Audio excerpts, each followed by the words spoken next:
Hi, everybody. Welcome back to C2 Tactical in Scottsdale. We are out shooting today here. Thank you to them for letting us use their range here with my friend Destiny. Today, I want to talk about something interesting that people have talked to me about a whole bunch, and that is building grip strength in order to be a better shooter, and why I don't recommend that you just focus on building grip strength. Today's video is sponsored by DroneQuote. They're your advocate for solar and roofing with unmatched customer service to help guide you in whether and how to go solar with your home. If you want an advocate on your side with competitive pricing and unmatched customer service, DroneQuote's your bet. They're my trusted resource for solar, and you can check them out at the link in the description. So this is something I see a lot of people, we focus on this, right? Because obviously you grip the gun with your hands.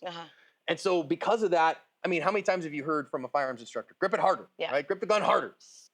Squeeze it, grip it like it stole something. Yeah, and you're like, okay, yeah, but like that's all I got, you know? And okay, cool. Like I am a 205-pound guy and I know what my grip strengths are. When's the last time you tested your grip strength? I don't know that I ever have. Right. And most people haven't. I do because I'm a firearms instructor nerd, and that's what we do. We nerd out on stuff. And I will tell you that over the last 6 months or so, my grip strength has increased in both hands about 12% in each hand. And so people are like, oh man, that's cool because that's going to lead you to having better recoil control. Probably not, actually. You get to a certain point and you get diminishing returns. I was strong enough before that I didn't really have a problem with it. Now, you are a fun size human. You might see a difference in 10 or 12%, right? Yeah. So when you see people and they use these captains of crush, you know, and they use these grip strength, you know, trainers and those things, you see folks in jujitsu, you know, and they're really worried about, you know, gripping onto people's gis and stuff like that. That's cool. I don't recommend you work on grip strength. And here's why. You know, the interesting part is that we use grip strength as a proxy for overall body strength. So when you start talking to people who are dealing with the elderly, they'll use grip strength testers to see how is their overall body strength. Instead of, okay, I'm going to make them do push-ups, sit-ups, you know, all these other things that like, you're an elderly person, you ain't going to do that for me today.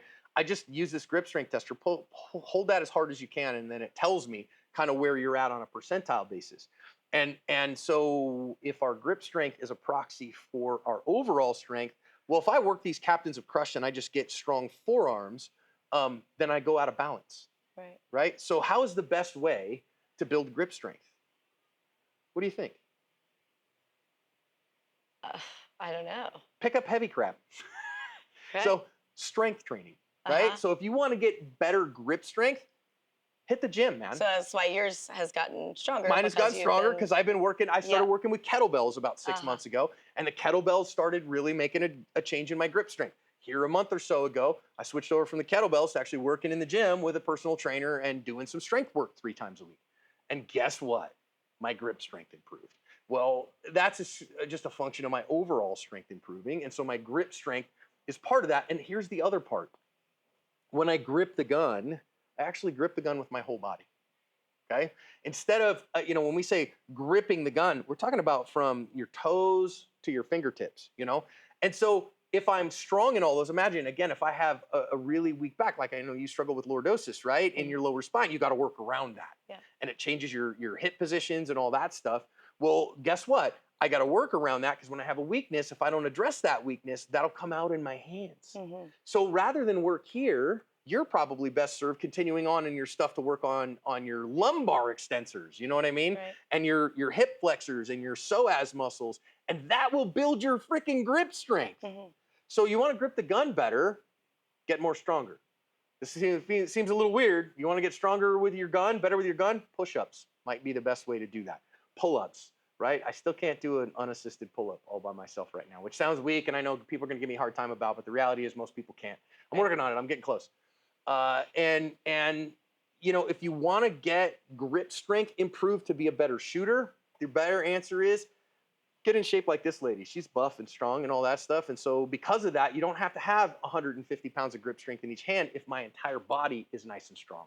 And that is why you're able to do such great recoil control. People notice that on the channel, like, damn, Destiny can control recoil like a monster because you're fit. And your whole fitness of your whole body is what's bringing around the gun. Right. Make sense? Don't work on your grip strength. Work on being stronger. Thanks for being an example.